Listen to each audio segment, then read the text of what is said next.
Liverpool Fan in Japan.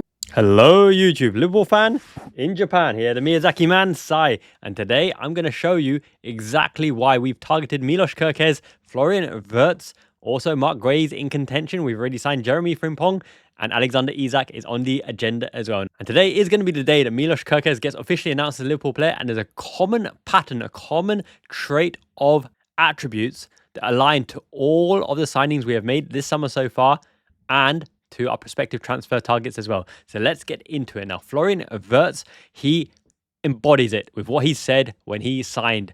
I'm not here to have fun. I'm here to win things. Now, Florian Wirtz is a champion with Leverkusen in an undefeated season as well. He knows what it takes to win, and he is in the top 10 players in the world, and he can win anywhere that he wants. But he's chosen the Liverpool project because he thinks we are one of the top 3 teams in the world, and wherever he goes, trophies are bound to follow as well. Similar to Jeremy Frimpong as well, there's an absolute carefree attitude in terms of Jeremy Frimpong knows that he's going to bring the energy, bring the vibes, and I'm going to show you the clips with Frimpong being ruthlessly aggressive, direct and upfront, getting into the area and getting on the end of the moves. Florian Wirtz almost has that cockiness, that arrogance that he knows he's better than you, and you're going to know it too when he runs past you, he glides past you. His successful take-ons, his passes in the final third, his ability to sit in the pocket, get in front of players, put his body where it hurts. Look at his demolition of West Ham. I'm going to show you clips right there as well. Then we move on to Milos Kerkez. Milos Kerkez is a machine. He's a monster. He's almost monster mash-like. He will mash you up, bash you up like Andy Robertson, scruffling the hair of Lionel Messi as well.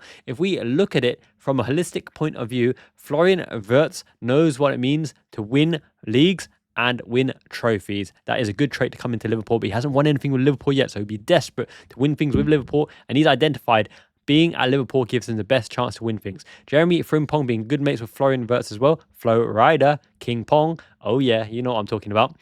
He's going to be desperate to win things at Liverpool as well because he hasn't won anything at Liverpool. Liverpool, the winners are established already. You're talking Virgil van Dijk, Alisson Becker, right? Mo Salah.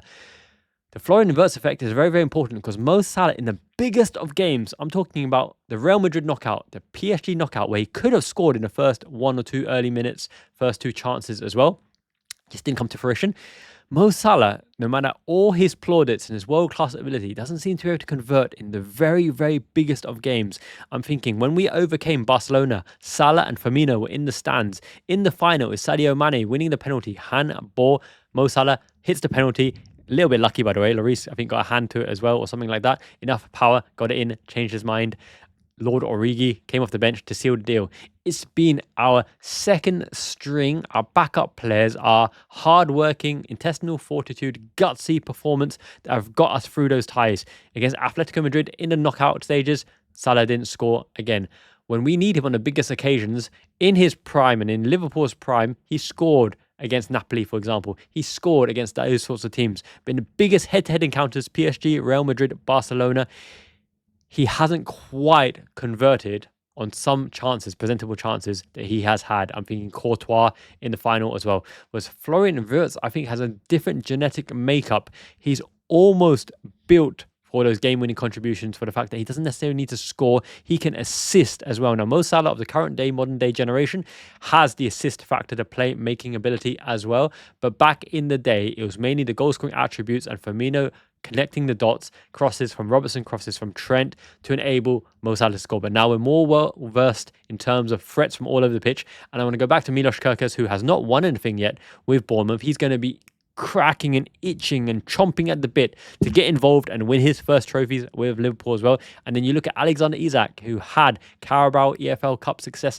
last season. He's going to want to build on that success and win things because he's got a smell and taste of the silverware. Similar to Mark Gray here at Crystal Palace, FA Cup victory over Manchester City. He now has a taste of the big time. He's expecting to win things with England, going to be first choice centre-back for England in the World Cup final. They've got the, absolute desire to carry on that silverware. It's addictive, man. It's absolutely addictive. When you're winning, when you're on top, you want to convert. When you're in the prime of your career and you join a club like Liverpool, you're expecting every season to add medals and trophies to your collection. How good does that feel as a Liverpool fan? There's almost an expectancy, no matter which cup, which competition, make or break, make my day, come what may. in May, lifting a trophy, hopefully the Premier League retaining that. That would be quite an accomplishment because Mourinho could do it, Guardiola could do it, but Klopp couldn't, Conte couldn't, Ancelotti couldn't. So many legends of the past, Arsene Wenger, for example, couldn't retain the Premier League. So we're well versed with that. I think we almost deserve to be favourites alongside Manchester City. They've almost had a bigger overhaul and transition than we have because with Kevin De Bruyne leaving, Reindeers has to really, really step up. Marmoush and Cherky playmaking behind Haaland is still funneled through Haaland to be the main man because they're not out-and-out strikers as well. They've got quality there, but to see how well they gel will be interesting, especially with their plethora of centre-back options because Kusanov, Ake, Gvardiol, Stones, Ruben Diaz, they've got so many options back there, but we're keen to see how Guardiola tinkers and sets them up, and he does like to chop and change. Obviously, Grealish is on his way out. Doesn't really have those goal-scoring wingers of old. I know he's got Savinho, I know he's got Doku, I know he's got Foden, not quite the same, right? Obviously, Arsenal will be coming back as well, but they don't seem to be able to convert on the striker. Benjamin Sesko, that deal is floating in a wayward. Groy Koresh is having the issues with Sporting to release him as well. Same old problems before with Partey, Renew, as well as Zubimendi coming in for them, but it's more of the same, right? Odegaard really has to hit form. Bukayo Saka has to stay fit. Martinelli is very, very hot and cold. Kai Havertz, Gabriel Jesus, I wouldn't hang my hat on them, as Roy Keane would say. Speaking of hats. Liverpool Fan is a fan, yes sir. So, yes, Liverpool are well versed to really, really tackle all challenges because you have three young, hungry, competitive 22-year-old Florian Wirtz, is a 23 or 24-year-old Frimpong as well, 24, 25-year-old Mamadashvili, something thereabouts. Milos Kerkez is only 21, right? Alexander Isak's coming to his prime, 25, 26-ish. And then you have, obviously, the other targets like Ekitike, very, very young as well. You can see we're building for the future. Mark Guehi is 25-ish. He would be a mainstay in the Liverpool team, homegrown, solid player for years to come, almost like when Joe Gomez established himself as a young English centre-back. Obviously, Joe Gomez can cover the flanks as well, but Mark Guehi offers attributes in terms of leadership, composure, positional responsibility and awareness. And as I mentioned in the members video, aerially, doesn't need to be dominant, but the team is built around him for the second phase to make sure that anywhere he clears it, we pounce on it and we go from there. What can I say? Let's have a look at the clips right now. So with Frimpong, his ball carrying, his progressions, his ruthless nature, going direct and aggressive and then playing the ball off at the opportune time to his teammates or into the area or into the corridor of uncertainty in front of the keeper. He's plucky, he's aggressive, he doesn't care who you are, he's going to do your pace, do your directness, and he's always willing to make the runs and be an outlet, which means on the right-hand side, we now have an outlet deep in the opposition half on our right wing in their left back slot, and there's nothing any opposition can do about it. When he gets ahead of steam and runs into that space, he will dominate the play for days. You've got to keep aware of Frimpong, but that means you're going to leave space to Mo Salah. That means you're going to leave space to Florian Wirtz, and look what Wirtz can do. Wirtz is an absolute maestro at picking up space in the pockets and making an effective play to get us closer to the goal, and when we're closer to the goal, it's time for goal scoring contribution, whether an assist or a goal all day long. Now I can see all the 110 members adding their names onto that members spreadsheet to make sure you get your Legendo figurine or your Liverbold or one secret surprise coming very soon. So thank you very much. I'll put a link in the comment below.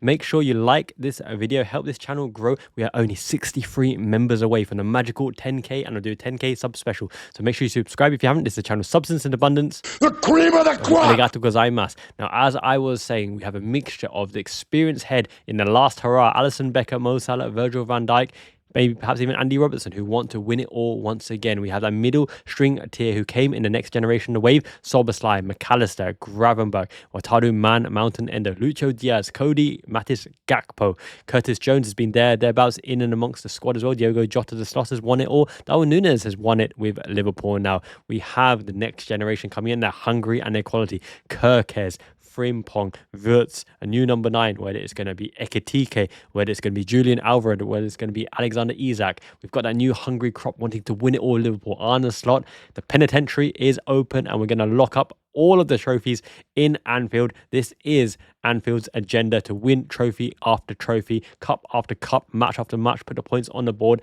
and I can't wait. All these players look incredibly hungry. They're saying the right things. Frimpong says, Liverpool, you know, the champions, you know, I know what it means to be a champion, and I'm going to be champion again at Liverpool. Florian Wirtz is not here to play. He's here to win everything every season. He knows he can do it. He's got to put the work in as well. That's what he said. Mamadash really isn't going to settle for number 2. He wants to show his caliber, show his performance, take the number 1 jersey off our beautiful Brazilian Alisson Becker as well. He's coming in to win it all as well, as is Armin Pekci as the number 3, since he's in the Golden Boy conversation. All our players coming in are desperate to win things, and they think Liverpool is the place to be, with the best infrastructure, the best backroom staff, the best playing squad, the best vibes, the best mentality, the best bromance, the best coffee bar at the opening of the Axel Training Academy. Thank you very much, one and all. Thank you very much. Thank you, everyone, very, very much. Muchos gracias. Pato de patatas fritas. That means chips. Chippy chips. Cole Palmer. Love it. Anyway, have a great day, everyone. All I wanted to say was for these 3 signings, absolute rock my socks off. Miyazaki man, ichiban. It means the best. Janet means ciao. Peace.